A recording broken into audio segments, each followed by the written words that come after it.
स्वागत है आपका घटना चक्र इतिहास में। और इस वीडियो में हम डिस्कस करने वाले हैं मौर्योत्तर काल के जो प्रीवियस ईयर क्वेश्चंस हैं यूपीएससी और स्टेट पीसीएस डिफरेंट स्टेट्स के, उन सारे क्वेश्चंस का कंपाइल जो कि घटना चक्र में दिया होते हैं और उसी बुक को हम कर रहे हैं डिस्कस।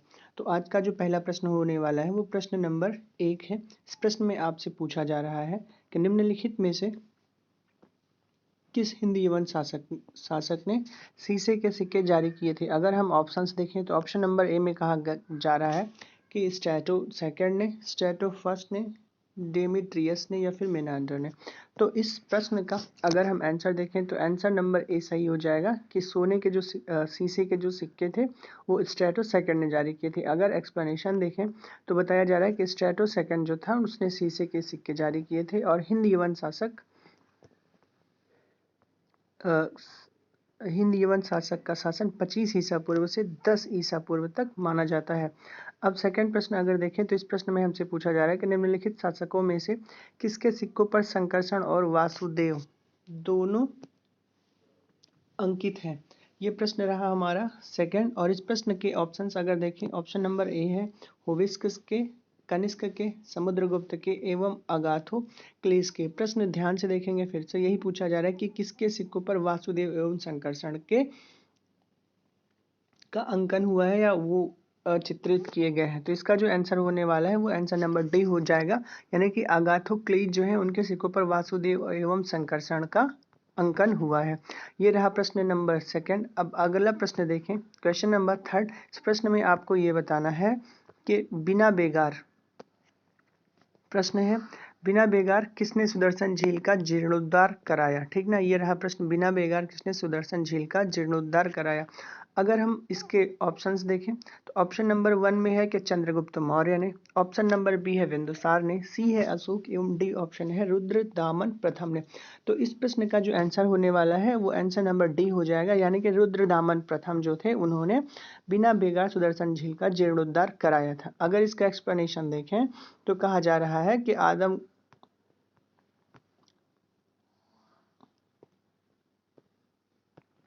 आदमगढ़ अभिलेख से पता चलता है कि रुद्रदामन, ठीक ना, प्रश्न देखिए, आदमगढ़ अभिलेख से पता चलता है कि रुद्रदामन ने गिरनार के निकट सुदर्शन झील का मरम्मत कराया और बिना बेगार लिए ही कराई थी, जो कि मौर्य शासक चंद्रगुप्त मौर्य के आदेश पर बनाई गई थी। ठीक ना, कौन सा अभिलेख है? जो जूनागढ़ अभिलेख। और पता क्या चलता है, रुद्रदामन ने गिरनार के निकट सुदर्शन झील का मरम्मत कराया, किसके आदेश पर? चंद्रगुप्त मौर्य के आदेश पर, और बगैर बेगार लिए। चलिए अगला प्रश्न देखें। सूची 1 को सूची 2 से मिलान करना है। इसमें दिया गया है सूची 1 में डिमेट्रियस, रुद्रदामन, गोंडो फर्निस एवं बिम, और इनको मिलाना है कि ये कौन से शासक थे। पहला पल्लव, कुषाण, हिंद यवन और शक। तो ये रहा आपका सूची 1, और सूची 1 को सूची 2 से अगर हम सही मिलान करें, जो डिमेट्रियस थे, ठीक है ना, कौन? डिमेट्रियस, वो हिंद यवन शासक थे। डिमेट्रियस कौन थे? हिंद यवन थे। और रुद्रदामन शक थे।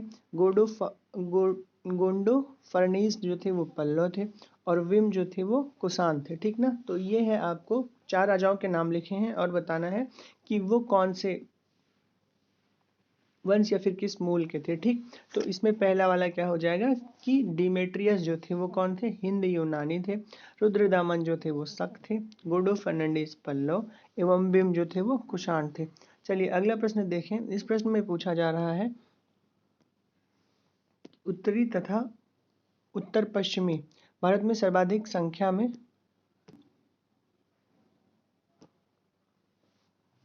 तांबे के सिक्कों को जारी किया था। ये रहा प्रश्न, यानी कि सबसे अधिक उत्तरी एवं उत्तर पश्चिमी भारत में तांबे के सिक्के जारी करने वाला कौन था। अगर ऑप्शन देखें, ए में कहा जा रहा है इंडो ग्रीक, बी है कुषाण, सी है शक एवं डी है प्रतिहार। तो इस प्रश्न का जो उत्तर होने वाला है वो उत्तर नंबर हो जाएगा आपका बी, यानी कि जो कुषाण थे, कुषाणों ने उत्तर एवं उत्तरी पश्चिमी भारत में सर्वाधिक तांबे के सिक्के जारी किए थे। चलिए अगर इसका एक्सप्लेनेशन देखें तो यही बताया जा रहा है कि स्वर्ण सिक्कों का प्रचलन जो था किसके समय में? हिंद यवन के समय में हुआ था, और इन्हें नियमित रूप से प्रचलित कराने का श्रेय जो है वो कुषाणों को जाता है। कुषाणों ने स्वर्ण एवं ताम्र दोनों ही प्रकार के सिक्कों को व्यापक पैमाने पर जारी किया था, ठीक है ना। सोने के सिक्के अगर कहा जाए तो जारी करने वाले कौन थे? इंडो ग्रीक यानी कि हिंद यवन थे।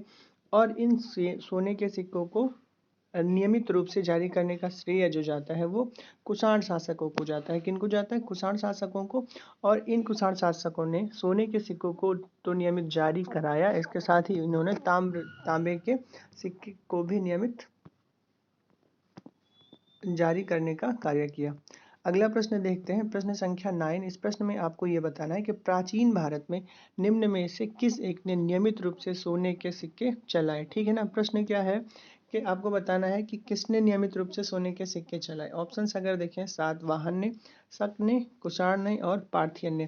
तो इस प्रश्न का जो आंसर होने वाला है वो आंसर नंबर हो जाएगा आपका कुषाण, ठीक ना। हमने बताया कि हिंद यवन जो थे उन्होंने सोने के सिक्के को प्रथमतः जारी किया था, चलाया था।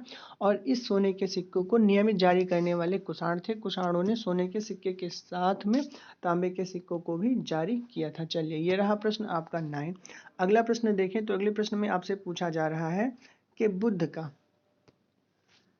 किसके सिक्कों पर अंकन हुआ है, ये रहा प्रश्न आपका। और अगर ऑप्शन देखें तो कहा जा रहा है कि बिम कटफिसस, बी ऑप्शन है कनिष्क, सी है नाहपान और डी है बुद्धगुप्त, ठीक है ना। प्रश्न यही है कि बुद्ध का अंकन जो है किसके सिक्कों पर हुआ है। तो इसका जो आंसर होने वाला है वो आंसर नंबर बी हो जाएगा, यानी कि कनिष्क के सिक्कों पर बुद्ध का अंकन हुआ है, ठीक। अगला प्रश्न अगर हम देखें, प्रश्न संख्या है वो हमारा 11। और इस प्रश्न में आपको ये बताना है कि निम्नलिखित में से किस शासन को सर्वप्रथम सोने के सिक्के जारी करने का श्रेय दिया जाता है, ठीक है ना। किस शासक को सोने के सिक्के जारी करने का श्रेय दिया जाता है। अगर हम इसके ऑप्शंस देखें तो ऑप्शन ए में है कुजुल कटफिसस, बी है बिम कटफिसस, सी है कनिष्क एवं डी है होवेस्क, ठीक। प्रश्न था कि किसने सोने के सिक्के सर्वप्रथम जारी किए। तो इसका जो आंसर हो जाएगा, आंसर नंबर बी हो जाएगा। बिम कटफिसस जो था उसने सर्वप्रथम सोने के सिक्के जारी किए थे। हम अब देखेंगे अगला प्रश्न, प्रश्न संख्या 12। और इस प्रश्न में आपको यह बताना है कि निम्नलिखित में से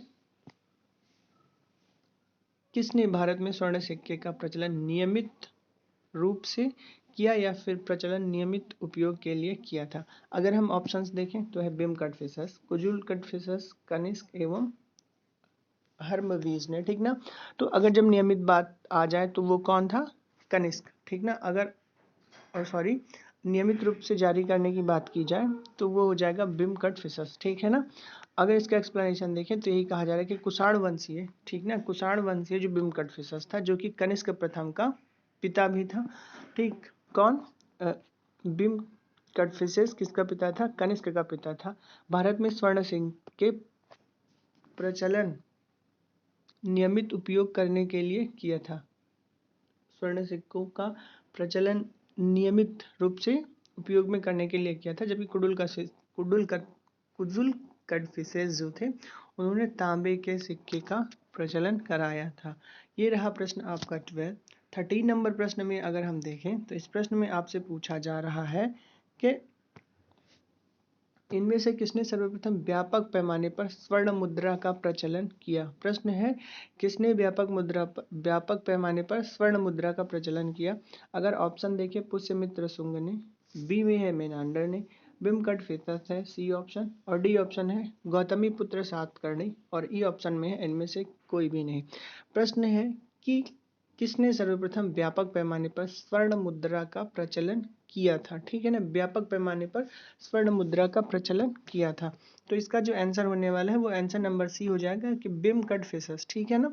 बिम कटफिसस कौन थे? ये कनिष्क के पिता थे। इन्होंने भारत में नियमित रूप से स्वर्ण सिक्कों का प्रचलन किया था, ठीक। हमको एकदम कंफ्यूज नहीं होना है। विम कटफिसस कौन था? बिम कटफिसस जो थे वो कनिष्क के पिता थे और इन्होंने भारत में नियमित रूप से स्वर्ण के सिक्के जारी किए थे। और कुजुल कटफिसस की बात करी जाए तो इन्होंने तांबे के सिक्के नियमित जारी किए। चलिए अगला प्रश्न देखते हैं, योधेय सिक्कों पर किस देवता का अंकन मिलता है। प्रश्न है कि योधेय सिक्कों पर किस देवता का अंकन मिलता है। अगर हम ऑप्शंस देखें, वासुदेव का, ऑप्शन ए है हमारा वासुदेव का, बी है मित्र का, सी है इंद्र का एवं कार्तिकेय का। योधेय सिक्कों पर किस देवता का अंकन मिलता है?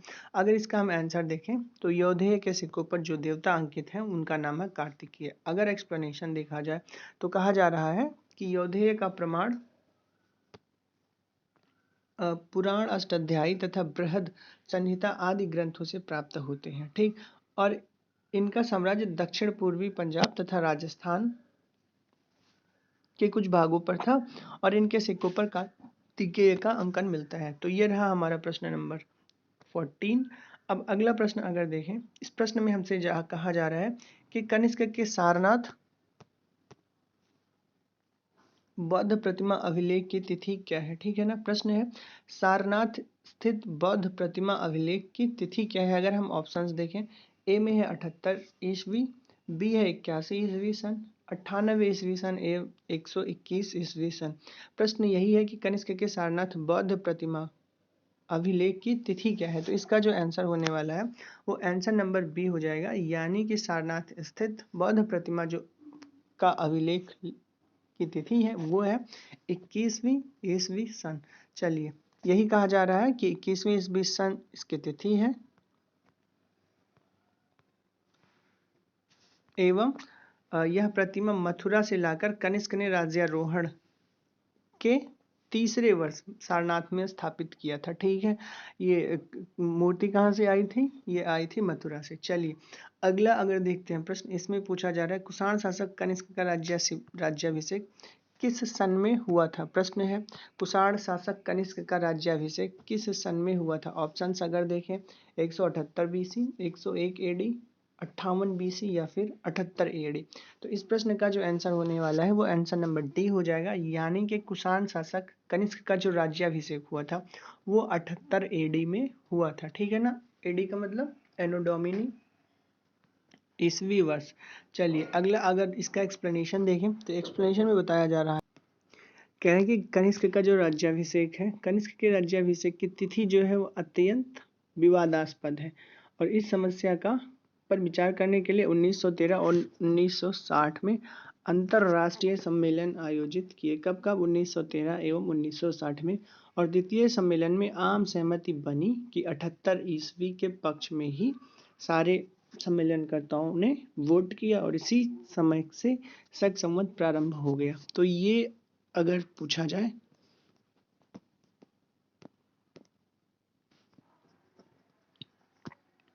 कि कुषाण शासक कनिष्क का राज्याभिषेक किस सन में हुआ, तो इसका आंसर हो जाएगा 78 एडी। चलिए अगला प्रश्न देखते हैं। अगला प्रश्न है शक संवत कब प्रारंभ किया था? तो इस प्रश्न का जो उत्तर होने वाला है वो उत्तर नंबर हो जाएगा बी 78 ईस्वी, यानी कि इसमें कहा गया है कि 2 बार सम्मेलन हुए। पहला कब हुआ? 1913 में हुआ और दूसरा 1960 में। इस बात पर विचार करने के लिए कि कनिष्क का राज्याभिषेक कब हुआ और अंततः आम सहमति जो बनी वो 78 ईस्वी के पक्ष में बन गई। तो ये प्रश्न रहा हमारा। अगला प्रश्न अगर हम देखें तो अगले प्रश्न में पूछा जा रहा है कि कनिष्क के समकालीन निम्नलिखित नामों का अध्ययन करें और निम्नांकित उत्तर कोड के अनुसार अपना उत्तर इंगित करें। यानी कि इस प्रश्न में हमको कनिष्क के समकालीन नामों को बताना है।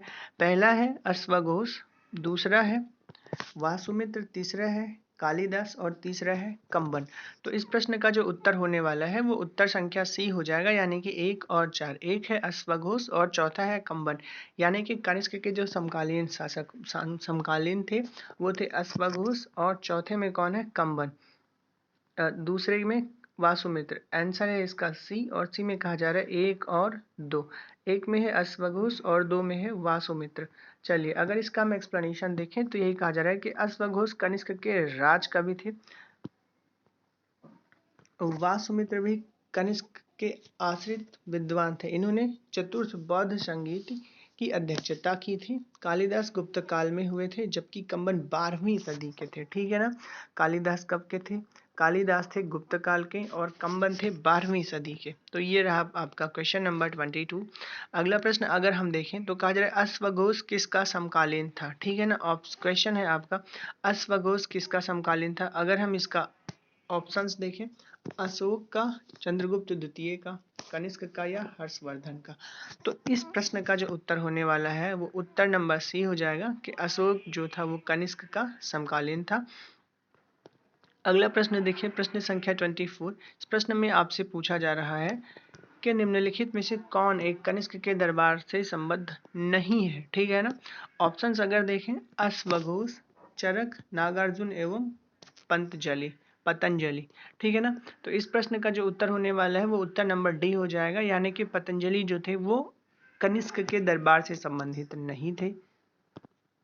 बाकी अन्य तीन अश्वघोष, चरक और नागार्जुन का संबंध कनिष्क के दरबार से था। इसमें यही कहा जा रहा है, अश्वघोष, नागार्जुन, पार्थ तथा चरक ये चारों ही कनिष्क के दरबार में थे, जबकि पतंजलि कनिष्क के दरबार से संबंधित नहीं थे। पतंजलि ने पाणिनि की अष्टाध्यायी पर महाभाष्य की रचना की है और महर्षि पतंजलि शुंगकालीन विद्वान थे, ठीक है ना। महर्षि पतंजलि कौन से काल के विद्वान थे? शुंगकालीन विद्वान थे। प्रश्न संख्या 25 अगर देखें, इस प्रश्न में पूछा जा रहा है निम्नलिखित में से कौन कनिष्क प्रथम के दरबार में नहीं गया था। प्रश्न है कौन कनिष्क प्रथम के दरबार में नहीं गया था। अगर ऑप्शंस देखें, अश्वघोष, बी में है आपका पार्श्व, सी ऑप्शन है वासुमित्र एवं डी ऑप्शन है विशाखदत्त। प्रश्न में यही पूछा गया है कि कौन कनिष्क प्रथम के दरबार में नहीं गया था। तो इसका जो आंसर होने वाला है वो आंसर नंबर डी हो जाएगा, यानी कि विशाखदत्त जो है वो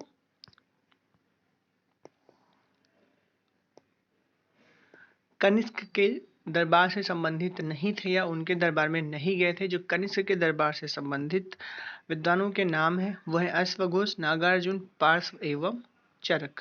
तो ये रहा हमारा प्रश्न 25। 26 नंबर प्रश्न अगर हम देखें तो इस प्रश्न में पूछा जा रहा है निम्नलिखित नगरों में से किसका उल्लेख कनिष्क के रब तक अभिलेख में नहीं है। प्रश्न है कि निम्नलिखित नगरों में से किसका उल्लेख कनिष्क के रब तक अभिलेख में नहीं है। अगर हम इसका ऑप्शंस देखें, श्रावस्ती, कौशाम्बी, पाटलिपुत्र एवं चंपा। प्रश्न है कि कनिष्क के रब तक अभिलेख में किसका उल्लेख नहीं है। तो इसका जो आंसर होने वाला है वो आंसर नंबर ए हो जाएगा, यानी कि श्रावस्ती का उल्लेख कनिष्क के रब तक अभिलेख में नहीं है। अगर हम इसका एक्सप्लेनेशन देखें तो यही कह रहे रब तक अभिलेख जो है वो अफगानिस्तान में सुर्ख कोटल के निकट रबतक नामक स्थान पर 1993 में प्राप्त किया, ठीक है। कहाँ? अफगानिस्तान के सुर्ख कोटल में। कब? 1993 में। और ये यूनानी लिपि तथा बैक्ट्रियन भाषा में लिखा है। लिपि कौन सी है? यूनानी। भाषा कौन सी है? बैक्ट्रियन। और कह रहे हैं कुषाण वंश के शासक कनिष्क से संबंधित है, ठीक है ना। रब तक किससे संबंधित है? कुषाण वंश के शासक कनिष्क के से संबंधित है। और इस अभिलेख में 4 शहरों के नाम का उल्लेख है, और वो 4 शहर कौन कौन से हैं? साकेत, कौशाम्बी, पाटलिपुत्र और चंपा। अर्थात इसमें श्रावस्ती का उल्लेख नहीं मिला है, नहीं किया गया है। चलिए अगला प्रश्न देखते हैं। इस प्रश्न में आपसे पूछा जा रहा है इनमें से किस आयुर्वेदाचार्य ने तक्षशिला विश्वविद्यालय में शिक्षा प्राप्त करी थी। तो अगर इसका हम ऑप्शंस देखें, ए ऑप्शन में है सुश्रुत, बी है वाग्भट, सी है चरक एवं डी है जीवक। तो ये रहे 4 ऑप्शंस आपके। और प्रश्न है कि किस आयुर्वेदाचार्य ने तक्षशिला में शिक्षा प्राप्त करी थी, ठीक है ना। तो इस प्रश्न का जो आंसर होने वाला है वो आंसर नंबर सी और डी दोनों हो जाएगा, यानी कि चरक और जीवक दोनों लोगों ने तक्षशिला विश्वविद्यालय से शिक्षा प्राप्त करी थी। अगर इसका हम एक्सप्लेनेशन देखें तो यही बताया जा रहा है तक्षशिला जो विश्वविद्यालय है वर्तमान में पाकिस्तान के रावलपिंडी जिले में स्थित है, और इसकी जो राजधानी थी वो कंधार हुआ करती थी प्राचीन समय। तक्षशिला की इतिहास में प्रसिद्धि का प्रमुख कारण यही है कि यह शिक्षा का बहुत बड़ा केंद्र था, और यहाँ पर अध्ययन के लिए विश्व भर से विद्यार्थी आया करते थे, और जिसमें राजा तथा सामान्य जन दोनों सम्मिलित होते थे। और जो कौशल के राजा प्रसेनजित, बिंबिसार का राजवैद्य जीवक, कनिष्क का राजवैद्य चरक एवं बौद्ध विद्वान वसुबंधु चाणक्य आदि लोगों ने यहीं से ही शिक्षा प्राप्त करी थी। और बौद्ध साहित्य से पता चलता है कि यह वैदिक एवं धनुर्विद्या की शिक्षा में विश्व प्रसिद्ध था, ठीक है ना। यानी कि जो तक्षशिला विश्वविद्यालय था वो किन किन शिक्षाओं में विश्व प्रसिद्ध था? वैदिक एवं धनुर्विद्या शिक्षा में विश्व प्रसिद्ध था। अतः यह स्पष्ट हो जाता है कि प्रश्न का जो विकल्प है वो सी एवं डी दोनों सही होगा।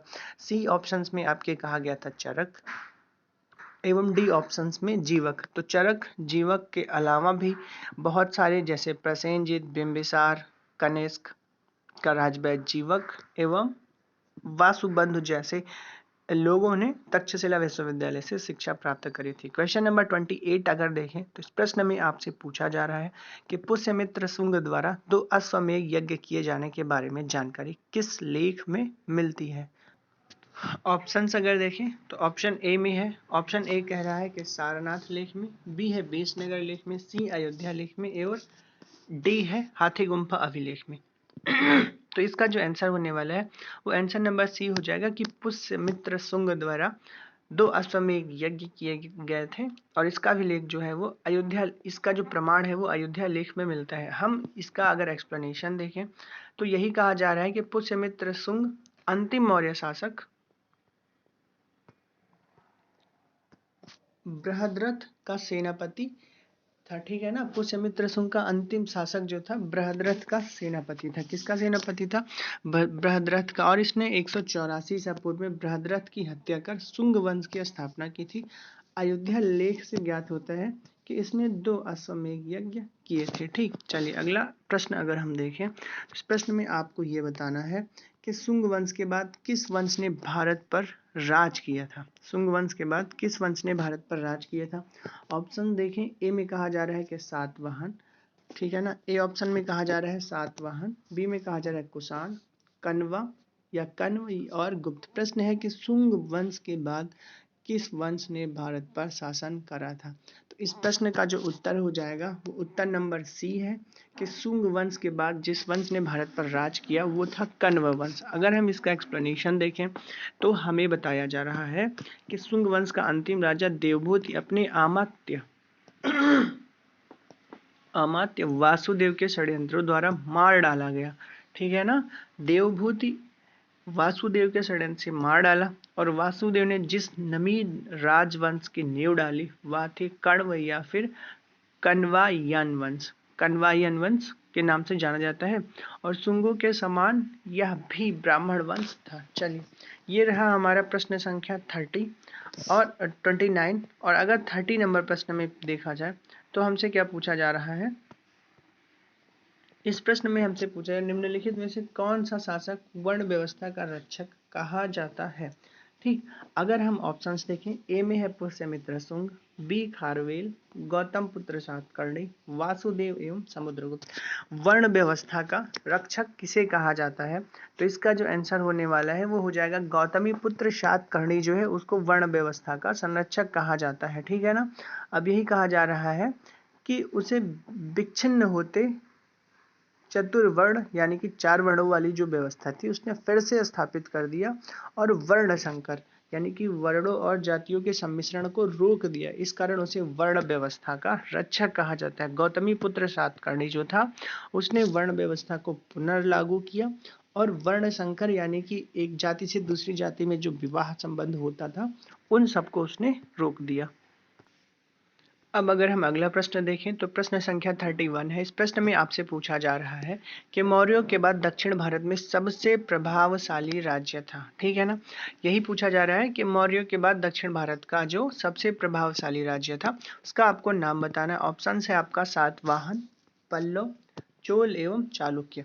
तो इस प्रश्न का जो उत्तर होने वाला है वो उत्तर नंबर हो जाएगा आपका ए, यानी कि मौर्यों के बाद जो दक्षिण भारत का सबसे प्रभावशाली राज्य था वो था सातवाहन राज्य। अब इसका अगर एक्सप्लेनेशन देखें तो यही कहा जा रहा है कि सातवाहन जो था वो मौर्यों के बाद सबसे अधिक प्रभावशाली था और पुराणों में इस वंश के संस्थापक का नाम जो है वो सिंधुक या सिमुक अथवा शिप्रक दिया गया है। इसने कण्व वंश के राजा सुशर्मा का वध करके अपना शासन स्थापित किया। ठीक, ये रहा प्रश्न हमारा 31।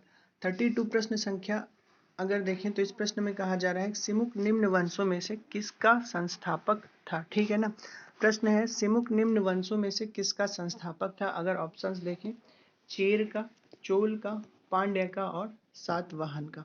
तो इस प्रश्न का जो उत्तर होने वाला है वो उत्तर नंबर हो जाएगा डी, यानी कि सिमुक का जो संस्थापक था वो सातवाहन वंश का था। और हमने ऊपर भी देखा इसको सिमुक सिंधुक, सिप्रक आदि नाम से जाना जाता था और इसने कण्व वंश के राजा शर्मा का वध करके अपना राज्य स्थापित किया था।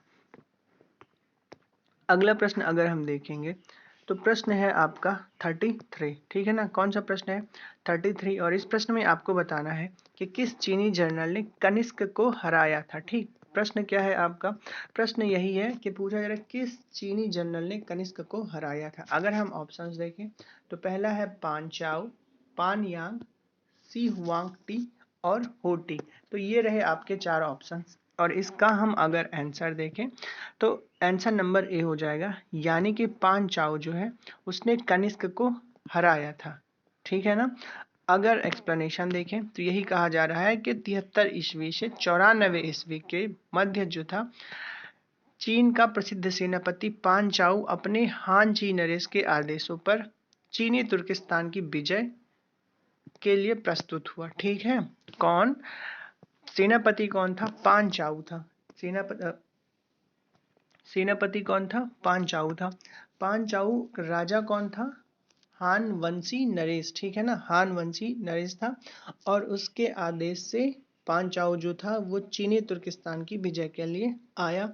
चीनी इतिहासकार युद्ध का कारण यह बताते हैं कि कनिष्क ने चीनी सेनापति के पास अपना एक दूत भेजकर हान राजकुमारी से विवाह की मांग की थी और पान चाओ ने प्रस्ताव ठुकरा दिया। फलतः रुष्ट होकर कनिष्क ने उसके राज्य पर चढ़ाई कर दी, परंतु कनिष्क असफल रहा। ठीक, तो यानी कि ये पूरा मामला क्या है? ये यहाँ पे मामला हुआ कि जो चीनी राजकुमारी थी, चीनी राजकुमारी से शादी करने के लिए कनिष्क ने प्रस्ताव भेजा, जिस प्रस्ताव को चीनी सेनापति पान चाओ ने ठुकरा दिया और उसके प्रस्ताव को ठुकराए जाने के कारण कनिष्क ने उसके राज्य पर चढ़ाई करी और जिसमें कनिष्क का ही क्या हुआ? पराजय।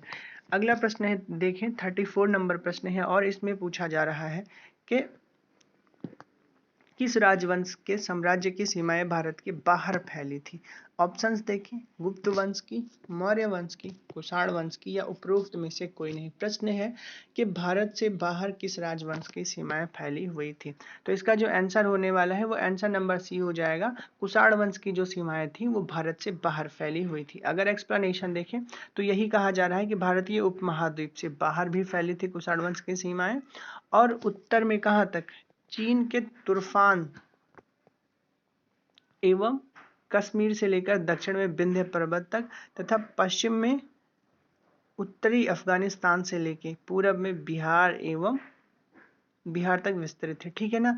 अगर बाहर देखा जाए तो उत्तर में चीन के तुर्फान एवं पश्चिम में कहाँ तक फैली हुई थी? अफगानिस्तान से लेकर अफगानिस्तान, ठीक। तो ये चीन और अफगानिस्तान दो प्रमुख स्थान है जो कि भारत से बाहर इस कुषाण वंश की सीमा का विस्तार पाया गया। चलिए अगला प्रश्न देखें। प्रश्न है आपका, बाल विवाह प्रथा आरंभ हुई। प्रश्न है बाल विवाह प्रथा कब आरंभ हुई? अगर ऑप्शंस देखें, मौर्य काल में, कुषाण काल में, गुप्त काल में या हर्षवर्धन काल में। तो इस प्रश्न का जो उत्तर होने वाला है वो उत्तर नंबर बी हो जाएगा, यानी कि बाल विवाह का जो आरंभ हुआ वो कब हुआ? कुषाण काल में हुआ। एक्सप्लेनेशन अगर देखें तो यही कहा जा रहा है कि कुषाण काल में बाल विवाह की प्रथा आरंभ हुई एवं कह रहे हैं कि स्त्रियों के उपनयन की समाप्ति तथा बाल विवाह के प्रचलन में उसे समाज में अत्यंत निम्न स्थिति में ला दिया, ठीक है ना। उपनयन समाप्त कर दिया गया स्त्रियों का एवं बाल विवाह का प्रचलन भी हो गया। इस वजह से क्या हुआ कि कुषाण काल में स्त्रियों की दशा जो थी वो बहुत ही बदतर हो गई और इस युग में विवाह की आयु कम करके 8 वर्ष से 10 वर्ष की कन्या को विवाह के लिए उपयुक्त माना जाने लगा, ठीक है। यानी कि कुषाण काल की प्रथम सती अत्यंत क्लिष्ट होती चली गई। महिलाओं का उपनयन बंद कर दिया गया, उन्हें समाज में तमाम प्रथा और प्रथाओं से समेट दिया गया और बाल विवाह जो है वो उन्हें 8 से 10 वर्ष की आयु में ही विवाह के उपयुक्त माना जाने लगा। प्रश्न अगला है, निम्नांकित युग्म में कौन एक सही सुमेलित है? अगर हम ऑप्शंस देखें, हड़प्पा सभ्यता का संबंध है चित्रित एवं धूसर मृद भांड से, कुषाण का संबंध है गंधार शैली से और सी है मुगल का संबंध है अजंता चित्रकारी से और डी ऑप्शन है मराठा पहाड़ी चित्र शैली से संबंधित है और इसमें हमें बताना है कि सही सुमेलित कौन सा है। तो इसका जो सही सुमेल है वो हो जाएगा बी, यानी कि कुषाणों का जो संबंध है वो गंधार कला शैली से है। और अगर हम अन्य देखें तो सारे ऑप्शंस जो हैं वो गलत हैं। कुषाणों का जो संबंध है दो स्वतंत्र शैलियों से हुआ।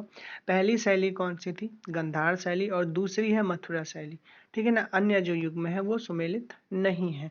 अब प्रश्न संख्या अगर हम 34 देखें, 37, तो इस प्रश्न में हमसे पूछा जा रहा है कि कला की गंधार शैली निम्न समय में फूली फली, ठीक है ना, यानी कि किस समय में कला की गंधार शैली का विकास हुआ। अगर हम ऑप्शंस देखें तो ए ऑप्शन है हमारा कुषाणों के समय में, गुप्तों के समय में, अकबर के समय में या मौर्य के समय में। तो इस प्रश्न का जो उत्तर होने वाला है वो हो जाएगा कुषाणों के समय में कला की गंधार शैली का विकास हुआ। 38 नंबर प्रश्न देखते हैं। इस प्रश्न में पूछा जा रहा है सूची 1 को सूची 2 से मिलान करना है। ए है हमारा कुषाण, बी है गुप्त, सी सातवाहन एवं कलचुरी, और इनके समय में जारी किए गए सिक्कों से मैच करना है। तो इसका जो आंसर होने वाला है हम देखेंगे कुषाण जो थे, कुषाणों ने सबसे शुद्ध सिक्के चलाए थे, ठीक है। यद्यपि भारत में सोने के सिक्के चलाने का जो श्रेय जाता है वो हिंद यवनों को जाता है। कुषाणों ने सोने के अतिरिक्त तांबे के सिक्के भी चलाए थे। फिर अगर देखा जाए गुप्तों ने, तो गुप्तों ने स्वर्ण एवं रजत के तथा कलचुरी शासकों ने स्वर्ण, रजत एवं तांबे के सिक्के चलाए। और सातवाहन शासकों के बारे में कहा जाए तो इन्हें सोने के सिक्के नहीं चलाए, इन्होंने चांदी, तांबा तथा शीशे के सिक्के जारी किए थे। तो अब अगर हम देखें कुषाणों के बारे में, तो कुषाणों ने कौन से सिक्के चलाए थे? सोने एवं तांबे के सिक्के चलाए। ये हो गया हमारा। अब अगर गुप्त देखा जाए गुप्त को, तो गुप्तों ने क्या किया, कौन सा सुमेलित नहीं है हमको यही बताना है। तो सातवाहन शासकों ने क्या किए, केवल और केवल स्वर्ण के सिक्के नहीं चलाए थे, स्वर्ण के अलावा इन्होंने किसके चांदी, तांबा एवं शीशे के सिक्के जारी किए थे। तो ये हमारे सी ऑप्शन गलत हो जाएगा। बाकी जो चारों हैं, तीनों हैं, कुषाण ने स्वर्ण एवं तांबा चलाया, गुप्त ने स्वर्ण एवं रजत चलाया, कलचुरियों ने स्वर्ण, रजत एवं ताम्र के सिक्के चलाए। तो ये रहा हमारा क्वेश्चन नंबर 38। 39 प्रश्न भी हमारा सूची 1 को सूची 2 से मिलान करना है। गंधार कला, जूनागढ़ शिलालेख, मिलिंद पन्ह एवं तक्ष शिलालेख, ये हमारी सूची 1 है। और सूची 2 में है मिनेंडर, पतिक, कुषाण और रुद्रदमन प्रथम। रुद्रदामन प्रथम, ये हमारे सूची 1 को सूची 2 से मैच करना है। अगर इसका हम मैच करें तो हमारा जो गंधार कला है वो गंधार कला का संबंध किससे है? कुषाणों से है। जूनागढ़ अभिलेख का संबंध है रुद्रदामन प्रथम से, मिलिंद पन्ह का मिनेंडर से, और तक्षशिला का संबंध है हमारा पतिक से। तो ये हमारे ऑप्शंस रहे। अगर अगला प्रश्न हम देखें, प्रश्न संख्या है हमारा 40, और इस प्रश्न में हमसे पूछा जा रहा है कि अफगानिस्तान का बमियान प्रसिद्ध था। प्रश्न क्या है? अफगानिस्तान का जो बमियान है वो किस वजह से प्रसिद्ध था? हिंदू मंदिरों के कारण, बी ऑप्शन हाथी दांत के काम के लिए, सी ऑप्शन है हमारा स्वर्ण सिक्कों के टंकन हेतु, एवं डी ऑप्शन है बुद्ध की प्रतिमाओं के लिए। प्रश्न यही है कि अफगानिस्तान का जो बमियान है वो किस वजह से प्रसिद्ध है? हिंदू मंदिर, हाथी दांत के काम के कारण, स्वर्ण सिक्कों के टंकन हेतु एवं बुद्ध प्रतिमा के लिए। तो इस प्रश्न का जो उत्तर होने वाला है वो उत्तर नंबर डी हो जाएगा, यानी कि अफगानिस्तान का जो बमियान था वो बुद्ध प्रतिमाओं के कारण प्रसिद्ध था। अगर एक्सप्लेनेशन देखें तो बताया जा रहा है कि अफगानिस्तान का बमियान पहाड़ियों को काटकर बनाई गई बुद्ध प्रतिमाओं के लिए प्रसिद्ध था, लेकिन अफगानिस्तान में तालिबान शासन ने इन बुद्ध प्रतिमाओं को नष्ट करवा दिया। ठीक, तो ये रहा हमारा क्वेश्चन नंबर 40 तक। तो इस वीडियो में हम केवल 40 प्रश्न करेंगे और आगे के जो प्रश्न होंगे उनको हम अगली वीडियो में डिस्कस करेंगे। और आशा करते हैं कि आपको ये सारा जो सीरीज चल रहा है अच्छा लगा होगा। अगर आपको वीडियो अच्छी लगी हो तो प्लीज़ चैनल को सब्सक्राइब जरूर करिएगा और वीडियो अपने दोस्तों में शेयर करिएगा। बहुत बहुत धन्यवाद।